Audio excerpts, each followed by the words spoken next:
Olá, meus irmãos. Estamos dando continuidade à atividade de Evangelho no Lar, do modo online. E antes de iniciarmos este momento, queria pedir àqueles que sentirem à vontade, fechassem os olhos, deixassem o coração mais brando, respirassem mais pausadamente e profundamente. E vamos procurar mentalizar a imagem de nosso querido e amado Mestre Jesus. Divino Mestre, te agradecemos a oportunidade deste momento de estudar o teu Evangelho deixado há mais de 2000 anos. Que este momento possa se perpetuar em nossa vida, que possamos aprender as tuas lições, pois teu jugo é leve, teu fardo é suave.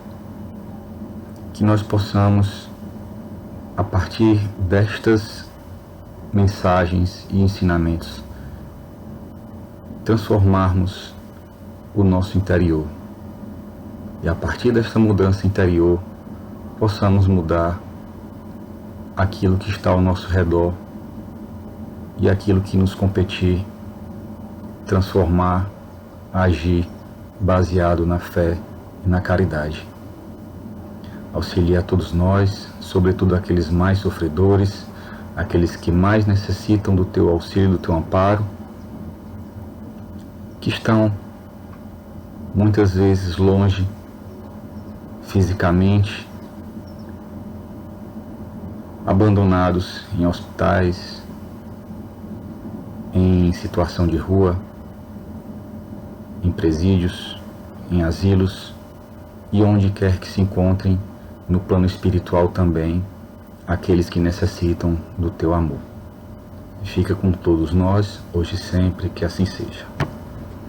Bem, dando continuidade então ao capítulo 1, não vim destruir a lei, o Espiritismo, e dando sequência ao item de número 7. Assim como Cristo disse, não vim destruir a lei, porém cumpri-la, também o Espiritismo diz, não venho destruir a lei cristã, mas dar-lhe execução. Não ensina nada ao contrário ao que ensinou Cristo, mas desenvolve, completa, explica em termos claros e para toda a gente o que foi dito apenas de forma alegórica. Vem cumprir, nos tempos preditos, o que o Cristo anunciou e prepara a realização das coisas futuras. Ele é, pois, obra do Cristo que preside, conforme igualmente o anunciou, a regeneração que se opera e prepara o reino de Deus na terra. Pois bem, como dito anteriormente, em outros vídeos, falando sobre a primeira e a segunda revelação, elas foram, pois, feitas de maneira pessoal e local, transmitidas respectivamente a primeira por Moisés e a segunda por Jesus. E ela foi direcionada ao povo hebreu, incumbida de ser transmitida aos outros povos.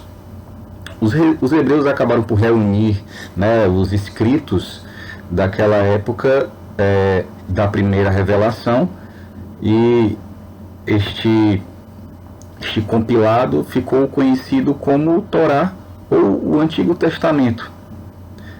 Os cristãos, a partir de Jesus Cristo e dos seus evangelhos, compilaram os ditos, as falas, a vida de Jesus, as cartas enviadas por Paulo e tantos outros que escreveram, no que nós conhecemos como os 4 evangelhos, as epístolas e o Apocalipse, formando então assim o corpo do que nós conhecemos como o Novo Testamento.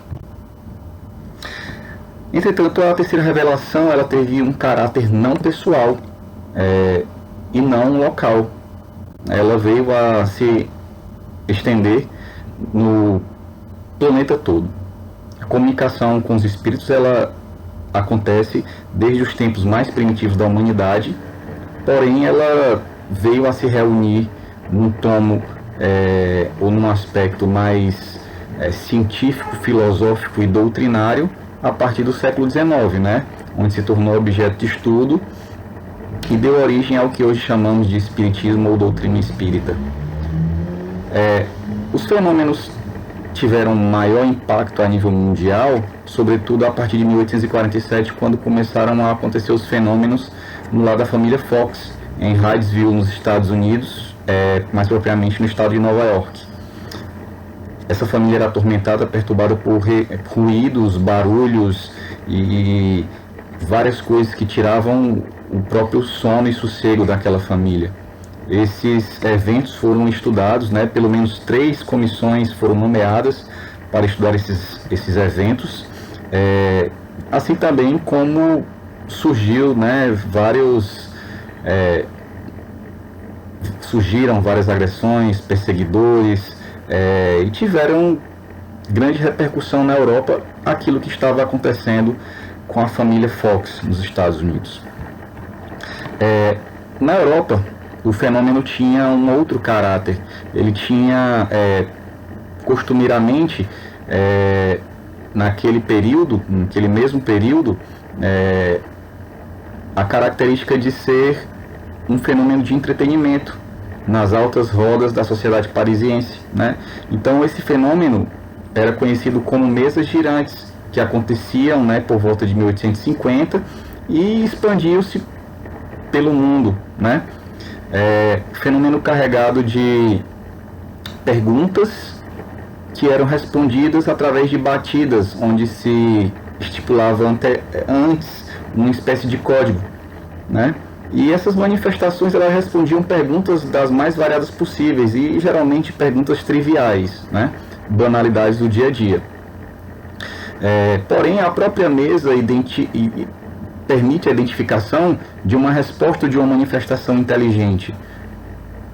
Por consequência, deduz-se que, se a manifestação é inteligente, o princípio que a origina também é inteligente, né?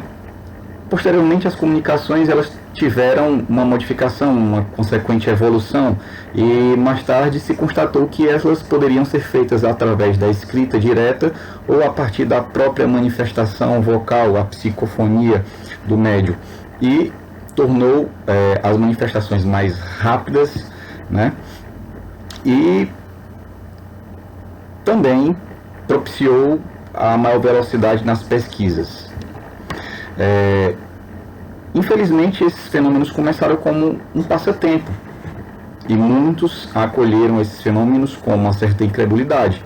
Porém, existiu o olhar de outros homens de ciência, que não prejulgaram e tentaram fazer uma observação um pouco mais séria daquela fenomenologia, descartando, após algum tempo, a hipótese de fraudes, né? Entre esses homens de ciência é de se destacar Hippolyte Léon Denisard Rivail, que posteriormente adotou o pseudônimo de Allan Kardec. Então foi a partir de 1854 que ele ouviu falar dessas mesas girantes, das manifestações inteligentes. Inicialmente cético, ele adotou uma postura correta, assistindo às experiências, empreendendo depois sérios estudos sobre aquelas manifestações, mas não preconcebeu ou nem elaborou nenhuma teoria prematura, né? Aplicando então o método da observação. E esse método de observação não foi nem um pouco,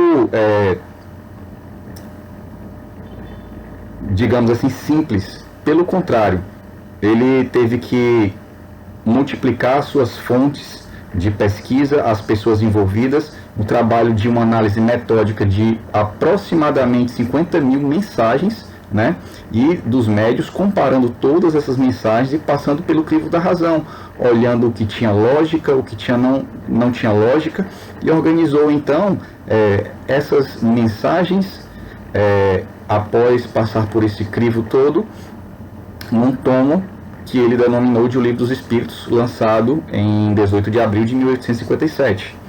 Então, a doutrina espírita passa a não ser uma concepção pessoal do Allan Kardec. Ele não é fundador, não é papa do espiritismo, mas um codificador.